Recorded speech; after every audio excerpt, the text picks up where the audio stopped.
আপনারও কি কুরআন তিলাওয়াত করতে কষ্ট হয়? তাহলে এই ভিডিওটা আপনার জন্য। আম্মা জান আয়েশা রাদিয়াল্লাহু আনহা থেকে বর্ণিত, রাসূলুল্লাহ সাল্লাল্লাহু আলাইহি ওয়াসাল্লাম বলেন, কুরআনে পারদর্শী ব্যক্তি ওই ফেরেশতাদের দলভুক্ত হবে যারা নেকি লিখার কাজে নিয়োজিত আছেন। আর যে ব্যক্তি ঠেকে ঠেকে কষ্ট করে কুরআনুল কারীম তিলাওয়াত করবে সে দ্বিগুণ সওয়াব পাবে।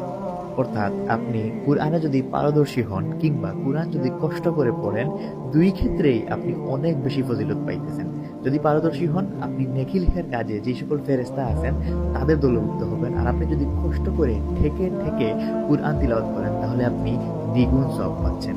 তাই প্রতিদিন রুটিন করে কুরআন তিলাওয়াত করেন। আপনি সেটা পারেন কিংবা না পারেন, রুটিন করে কুরআন তিলাওয়াত করার চেষ্টা করেন, শিখেন এবং এই ফজিলতগুলা অর্জন করার চেষ্টা করেন।